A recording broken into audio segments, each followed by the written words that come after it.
మీరు అనుకుంటూ ఉండొచ్చు, what about the mistakes that I've done, it's in the past, I've done so much, I've done so much అని అనుకుంటూ ఉండొచ్చు.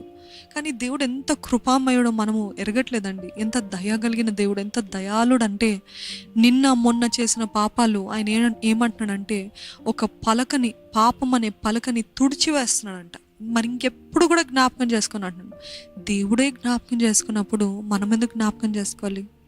సర్వశక్తి కలిగిన దేవుడు, ఈ విశ్వాన్ని సృష్టించిన దేవుడు, ఇంతగా గొప్ప శూరుడైన దేవుడే ఏమంటున్నాడంటే, మీ పాపం అనే పలకని నేను తుడిచివేస్తున్నాను. మరి ఇంకెప్పుడు కూడా జ్ఞాపకం చేసుకుని మీరు చేసిన పాపలు నా తలకు మళ్ళీ రానివ్వను, జ్ఞాపకంలోకి రానివ్వను అని అంటే, మనం ఏమంటామంటే, దేవుడు నన్ను క్షమించలేదేమో, దేవుడు నన్ను ప్రేమించట్లేదేమో, దేవుడు ఇదేమో, దేవుడు నన్ను శిక్షిస్తాడేమో.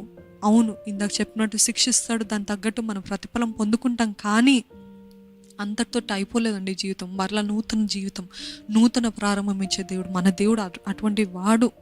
ఆ వేశ్య పైన అందరూ రాళ్ళు వేస్తున్నారు, నువ్వు వేశ్య, నువ్వు వ్యభిచారివి, నువ్వు ఇది అది.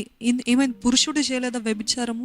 ఆ స్త్రీ పైనే పడ్డారు. ఎందుకు అని అంటే, స్త్రీ బలహీనంగా ఉంది, ఇంకా easy to attack, easy to access అని చెప్పి ఆ పురుషుడిని ఎవరు నిందించలేదే, ఆ పురుషుడిని ఎవరు నిలబెట్టలేదే, ఆ పురుషుడిని ఎవరు కూడా రాలేసుకోవట్లేదే. అంటే పురుషుడు లేకుండా స్త్రీ వ్యభిచారం చేయలేదు కదా. కానీ ఆ స్త్రీని నిలబెట్టి ఆ పరిసయ్యులు, ఆ యాజకులు, ఆ శాస్త్రులు అందరూ కూడా రాళ్ళు వేసి కొట్టడానికి సిద్ధంగా ఉన్నారంట. ఏమని బిరుదిచ్చారు ఆమెకి? వేశ్య, వ్యభిచారి, పాపిష్టిది, కుటుంబాన్ని కూలగొట్టే స్త్రీ అని తనకి బిరుదులతోటి దూషిస్తూ, నిందిస్తూ, తిడుతూ, ఎంతగానో బాధ పెట్టి, ఇంకా ఆఖరికి చేతిలో రాళ్ళు పట్టుకొని కొట్టే సమయంలో మన యేసయ్య వచ్చి ఏం చేశాడు తెలుసా? మీలో ఎవరికో అయితే పాపము లేదో వారే ఫస్ట్ రాళ్ళతోటి కొట్టండి అని చెప్పాడంట. ఈరోజు అదే చేస్తున్నాడు మన దేవుడు. మనుషులందరూ మనల్ని దూషిస్తుండొచ్చేమో, మనుషులందరూ రాలేసి కొట్టడానికి ప్రయత్నిస్తున్నారేమో, మనుషులందరూ మనకి బిడుతులు పడుతున్నారేమో, ఇంకా నువ్వు ఇంతే, నువ్వు పాపివి అని అంటే, బట్ గాడ్, కానీ మన దేవుడు ఏంటంటే జోక్యం చేసుకునే దేవుడు. He will interfere, he will intervene on behalf of us, he will intercede on behalf of us కదా. మన పక్షాన విజ్ఞాపన చేసే మన యేసయ్య. జ్ఞాపకం చేసుకోండి, ఆయన ఎంత ప్రేమమయుడు, ఎంత కనికరం చూపించే దేవుడు, ఎంతగా ఆఖరికి ఎవ్వరు కూడా, అందరూ ఎవరికి వారు ఆ రాళ్ళని వదిలేసుకుంటూ పడేస్తూ, నో ఐ హ్యావ్ సిన్ అని ప్రతి ఒక్కరు గుర్తించుకొని ముందుకు వెళ్ళిపోయారు. ఆ బిడ్డ, ఆ వ్యభిచారి, ఆ మరియా, మగ్దలేని మరియా, ఇంకా అక్కడ ఎవరు లేరా అమ్మా అంటే ఎవ్వరు లేరు. Because everybody has sin and fallen short of his glory. ఆయన మహిమను ప్రతి ఒక్కరూ కోల్పోయారు. ఏ రీతిగా అంటే పాపం చేసి. అప్పుడు that is how God intervenes అండి. అదే ఆ రీతిగా మన దేవుడు జోక్యం చేసుకునే దేవుడు. హీ విల్ మనం పక్షాన విజ్ఞాపన చేసే దేవుడు. ఆ రోజు అదొక సంఘటన జరిగింది. ఈ రోజు కూడా మన జీవితంలో ఎంతమంది మనకి బిడుదలు ఇచ్చిన దేవుడు ఏమంటున్నాడు తెలుసా?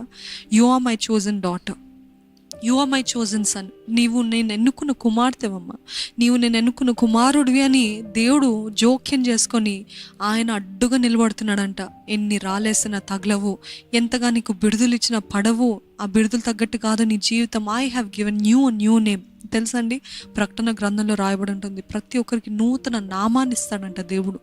మనందరికీ నూతన పేరుని ఇస్తాడంట.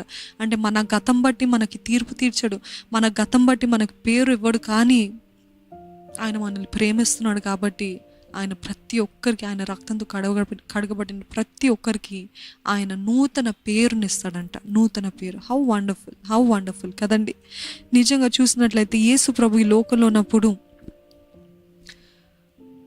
మరణించి సిలువ వేయబడిన తర్వాత, ఆరోహణం అయిన తర్వాత కూడా ఆయన ఒకరోజు వీళ్ళందరూ కూర్చొని ప్రార్థన చేస్తుంటే ఆ స్థలానికి వెళ్ళి దర్శించి, ఇదిగో నేను యేసయ్యని అని చూపించి మాట్లాడి అంత చేసిన తర్వాత ఆ సమయంలో తోమా లేడు అక్కడ.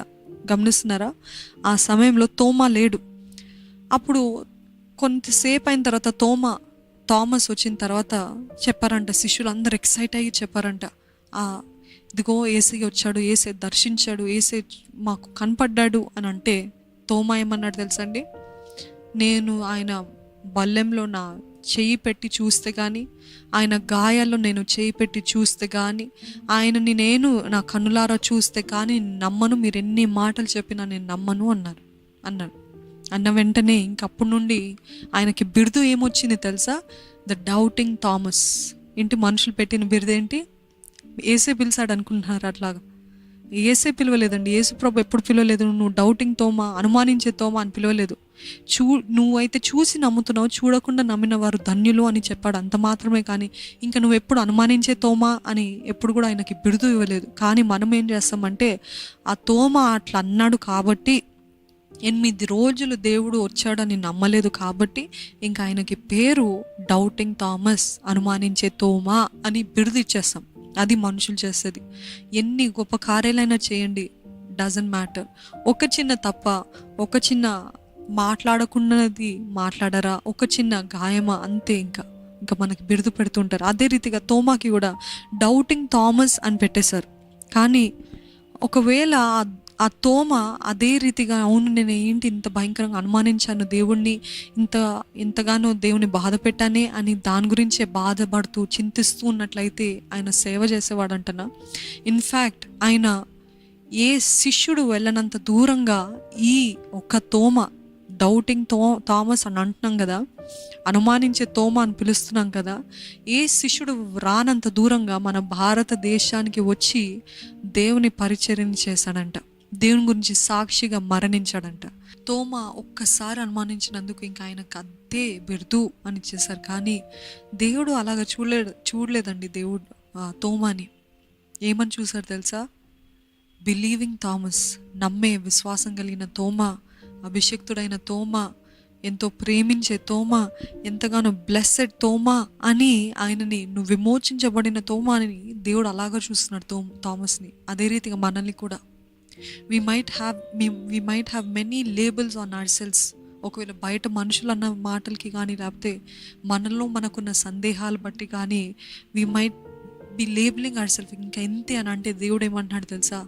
అభిషక్తుడివి నువ్వు, అభిషక్తురాలివి నువ్వు ఎంతో ఆశీర్వదించబడిన దానివి, కొనియాడబడిన దానివి, ఎంతగానో దయ పొందుకున్న దానివి, ఎంతగానో దీవించబడిన దానివి, ఎంతగానో అభిషేకించబడిన దానివి అని దేవుడు మనల్ని అలాగ చూస్తాడండి. దేవుడు మనల్ని అలాగ పిలుస్తున్నాడు. That is how God calls us.